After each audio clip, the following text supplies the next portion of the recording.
ఈవీఎంల మీద మీకు ఇంకా డౌట్లు ఉన్నాయా? సార్ ఇది కాదు సార్, ఈవీఎంల మీద మాకు డౌట్లని మేము అనట్లేదు సార్. వెరీ క్లియర్ గా కేటగిరీగా మేము క్లియర్ గా చెప్తున్నాం. ఏదైతే సుప్రీంకోర్టు తీర్పు ప్రకారం ఎవరికైనా ఈవీఎంల మీద సందేహాలు ఉంటే 45,000 ప్లస్ 15% జిఎస్టీ కట్టి వాటిని వాళ్ళు పరిష్కరించుకోవచ్చు, వీవీప్యాట్లు లెక్కేయచ్చు, సరి తీసుకోవచ్చు, రీవెరిఫికేషన్ చేసుకోవచ్చు అని చెప్పి సుప్రీంకోర్టు క్లియర్ గా తీర్పు ఇవ్వడం జరిగింది.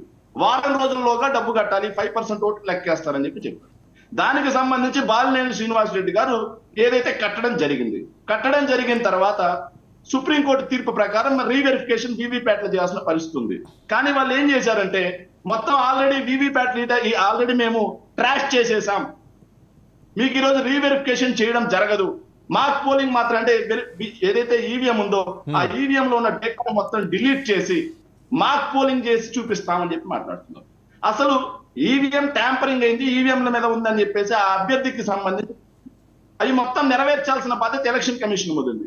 ఎప్పటికప్పుడు దేశంలో వీడిపి అనే సంస్థ కానీ లేకపోతే ఆఖరికి పరకాల ప్రభాకర్ గారు లాంటి మేధావులందరూ కూడా ఈ ఎన్నికల మీద సందేహాలు వెలబుచ్చుతున్నటువంటి ఈ సమయంలో ఎన్నికల కమిషన్ కి ప్రజల్లో ఉన్నటువంటి అనుమానాలని నివృత్తి చేయాల్సినటువంటి బాధ్యత ఉందా లేదా? అలా ఉండగా ఎందుకని చెప్పి ఎలక్షన్ కమిషన్ వెనక్కి పారిపోతుంది? ఈ పారిపోవడం అనుమానాలను ఇంకా బలపరుస్తా ఉంది ప్రజల్లో, ఖచ్చితంగా అనుమానాలను ఇంకా బలపరుస్తుంది ప్రజల్లో.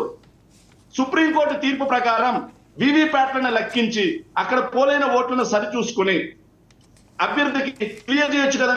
ఎస్, ఎన్నికల్లో ఎలాంటి అవకతవకలు జరగలేదు, చూసుకోండి అని చెప్పొచ్చు కదా. ఓకే, అలా కాదు వెనక్కి పారిపోతున్నారు. ఇలా పారిపోతుంటే ప్రజల్లో అనుమానాలు రేకెత్తాయా లేదా? ఓకే, అభ్యర్థుల్లో అనుమానాలు లేదా? ఇది రాష్ట్ర వ్యాప్త చర్చ కాదండి, దేశవ్యాప్తంగా అవుతున్న చర్చ. శేఖర్, మరొక అంశం ఏంటి, జగన్మోహన్ రెడ్డి గారు అసలు వ్యూహం ఏంటి? ఎక్కువ బెంగళూరులో ఎందుకు మకాం వేస్తున్నారు? చాలా వస్తున్నాయి, ఆయన ఏదో కాంగ్రెస్ అంటారు, లేకపోతే బీజేపీ తోటి అంటారు, లేకపోతే వేరే అంశాలు అంటారు, లేకపోతే ఆయన ఆర్థిక లావాదేవీల్లో కొద్దిగా ఇబ్బందికరంగా ఉన్నారు, అందుకని ఇక్కడ ఉంటే సేఫ్ కాదు అని అక్కడికి వెళ్ళారంటారు. మొన్నంతా సెక్యూరిటీ వేరే వేరే వేరే వస్తున్నాయి. సార్ ఒకటి బాలకోటి గారు మాట్లాడుతూ ముఖ్యమంత్రి 700 కదా ఎందుకు వెళ్ళారని చెప్పారు. సారీ అండి, జగన్మోహన్ రెడ్డి గారు మాజీ ముఖ్యమంత్రి అండి. సో ఒకటి గుర్తించుకోవాల్సిన విషయం ఏంటంటే 2019 నుంచి 24 మధ్యలో చంద్రబాబు నాయుడు గారు ఎంతకాలం ఓడిపోయిన తర్వాత ఎంతకాలం హైదరాబాద్ లో ఉన్నారు, లోకేష్ బాబు గారు ఎంతకాలం హైదరాబాద్ లో ఉన్నారు. ఏదైతే పవన్ కళ్యాణ్ గారు చంద్రబాబు నాయుడు గారి అరెస్టుకు ముందు ఆ 4.5 సంవత్సరంలో ఎన్ని రోజులు ఆంధ్రాలో ఉన్నారు? సో అవి మాత్రం చర్చకి రాని అంశాలు. కానీ జగన్మోహన్ రెడ్డి గారు ఓడిపోయి వాళ్ళ అధికారం చేపట్టి 2 నెలలు, రేపు 4వ తారీఖుకి మేము ఓడిపోయి 3 నెలలు అవుతుంది. సో జగన్మోహన్ రెడ్డి గారు పార్టీకి ఏదైతే ఉందో కూటమి పార్టీకి ఒక 100 రోజులు సమయం ఇవ్వాలి.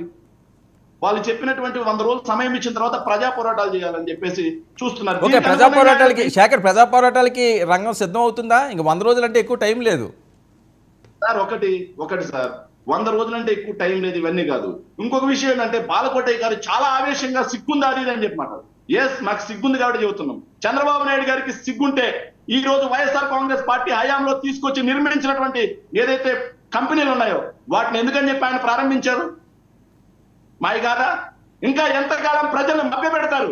ఇలా మేధావి ముసుగేసుకున్న వాళ్ళందరూ రాష్ట్ర ద్రోహులుగా మిగిలిపోయే రోజు ఉంది. దగ్గరలో ప్రజలకి విఘ్నులన్నీ అన్ని గమనిస్తా ఉన్నారు. వీళ్ళు ప్రజల్ని ఎంత తప్పుదో పట్టించారు, ప్రజలకు ఎన్ని అబద్ధాలు చెప్పారు, రాష్ట్ర